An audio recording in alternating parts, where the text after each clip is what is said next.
હવે આવનારા દિવસમાં જોવા જઈએ આમ તો લગભગ 17-18 તારીખ સુધી વરસાદની કોઈ સિસ્ટમ સક્રિય થાય તેવી શક્યતા અમે માનતા નથી. જેવી રીતે ઓગસ્ટ મહિનાની 1લી તારીખથી અરબ સાગર છે નિષ્ક્રિય થયો હતો, એ પછી બંગાળની ખાડી સક્રિય થઈ, એટલે બંગાળની ખાડીમાં સિસ્ટમો બની, પણ હવે ધીમે ધીમે બંગાળની ખાડી છે એ પણ નિષ્ક્રિય થતી જણાય છે. એટલે બંગાળની ખાડીમાં પણ હમણાં કોઈ સિસ્ટમ બનશે નહીં. અને બીજી વાત તો એ છે કે ઘણી વખત એવું બનતું હોય છે, લગભગ 8 થી 10 વર્ષમાં એક વખત એવું બને કે બંગાળની ખાડી અને અરબ સાગર બંને એક સાથે સક્રિય બને. મોટા ભાગે આવું ક્યારેક જ બનતું હોય છે. બાકી જ્યારે પણ અરબી સમુદ્ર સક્રિય હોય ત્યારે બંગાળની ખાડી નિષ્ક્રિય હોય, બંગાળની ખાડી સક્રિય હોય તો અરબ સાગર નિષ્ક્રિય હોય.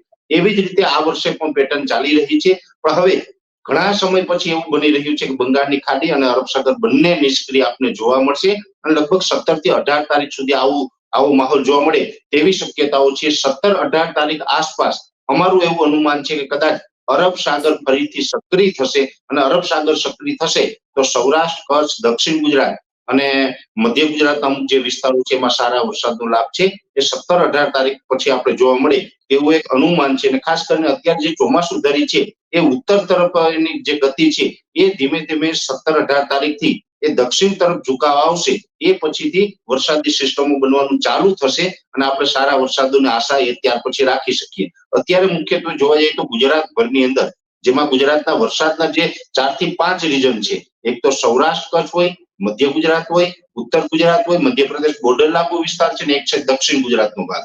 આ તમામ વિસ્તારોમાં વરાપ જેવો માહોલ છે એ 7 થી 8 દિવસ જોવા મળશે. પણ હા, એક ચોક્કસથી છે કે આ વિસ્તારોની અંદર વરાપ જેવો માહોલ હશે, વરસાદ નહીં હોય છતાં પણ 700 HPA લેવલનો જે ભેજ છે એને કારણે છૂટાછવાયા અમુક જગ્યાએ, દરેક જગ્યાએ નહીં હોય પણ અમુક છૂટાછવાયા અમુક વિસ્તારોની અંદર સામાન્ય ઝાપટાઓ છે નોંધાશે. આના સિવાય બીજા કોઈ મોટા વરસાદની શક્યતાઓ હાલ અમે માનતા નથી. તેવી શક્યતાઓ છે 17-18 તારીખ આસપાસ અમારું એવું અનુમાન છે કે કદાચ અરબ સાગર ફરીથી સક્રિય થશે, અને અરબ સાગર સક્રિય થશે તો સૌરાષ્ટ્ર, કચ્છ, દક્ષિણ ગુજરાત અને મધ્ય ગુજરાતના અમુક જે વિસ્તારો છે એમાં સારા વરસાદનો લાભ છે એ 17-18 તારીખ પછી આપણે જોવા મળે એવું એક અનુમાન છે. અને ખાસ કરીને અત્યારે જે ચોમાસું ધરી છે એ ઉત્તર તરફની જે ગતિ છે એ ધીમે ધીમે 17-18 તારીખથી એ દક્ષિણ તરફ ઝુકાવ આવશે, એ પછીથી વરસાદી સિસ્ટમો બનવાનું ચાલુ થશે, અને આપણે સારા વરસાદોની આશા એ ત્યાર પછી રાખી શકીએ. અત્યારે મુખ્યત્વે જોવા જઈએ તો ગુજરાતભરની અંદર, જેમાં ગુજરાતના વરસાદના જે 4 થી 5 રીજન છે, એક તો સૌરાષ્ટ્ર કચ્છ હોય, મધ્ય ગુજરાત હોય, ઉત્તર ગુજરાત હોય, મધ્યપ્રદેશ બોર્ડર લાગુ વિસ્તાર છે, ને એક છે દક્ષિણ ગુજરાતનો ભાગ.